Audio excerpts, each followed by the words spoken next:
صباح الخير والأمان والسلام من أم الدنيا على كل بلاد العالم أجمع.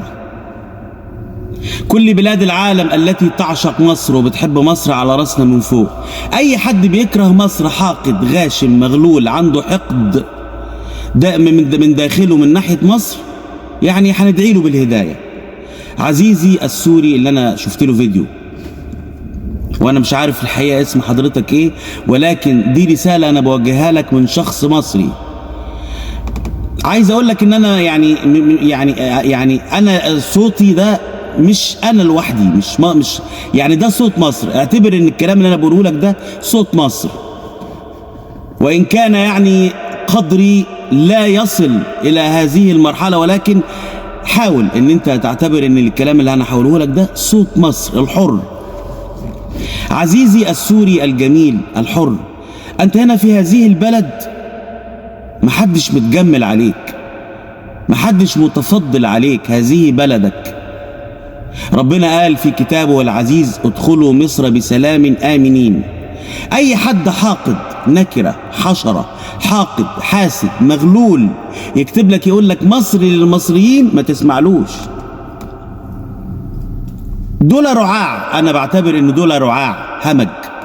زي ما في مصر في ناس اوفياء وانقياء ومحترمين، طبعا في ناس في مصر دخلاء، دخلوا مصر واستوطنوا فيها وقعدوا فيها وتربوا فيها وعاشوا فيها وخلفوا ذريه وسخه زي اللي انت بتشوفهم في الكومنتات، اللي يقول لك مصر للمصريين، اللي يقول لك اطلعوا من مصر. دول ناس همج، اعرف كده. وانا بقول لك اهو الكلام اللي بقوله لك ده كلام واحد مصري حر عاش في هذه البلد وشرب من ميه النيل وترعرع على خيرات هذه البلد. اللي انا بقوله لك ده الكلام اللي قاله لك هذا النكره، هذا ليس مصري، ده مش مصري، ولا شرب من ميه النيل ولا عاش في بلد 7000 سنه حضاره وتعلم من علمائها ومفكريها وادبائها وابوه وامه.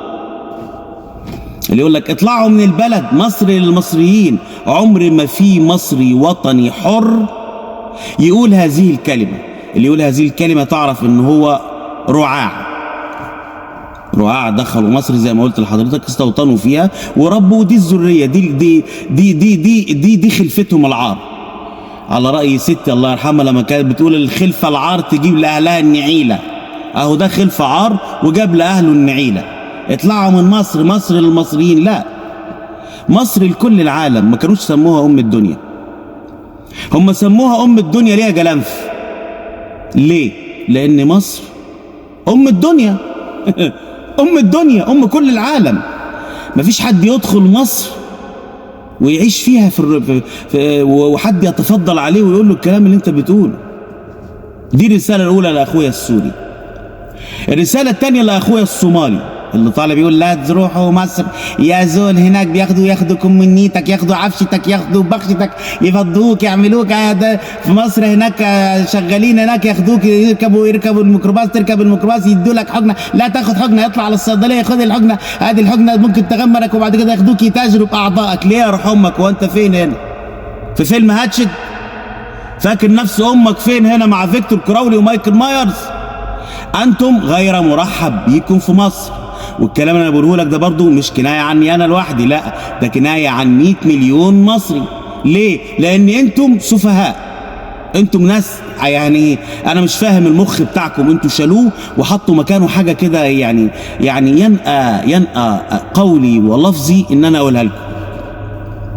طب الانسان السوري محترم طالع بيتكلم بكل ادب وبكل احترام عن بلد 7000 سنه حضاره، لان هو عارف قدر مصر.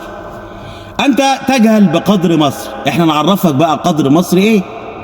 احنا نعرفك انت يعني عامه كل بلاد العالم على راسنا من فوق، لهم منا كل احترام وتقدير وحب ووفاء.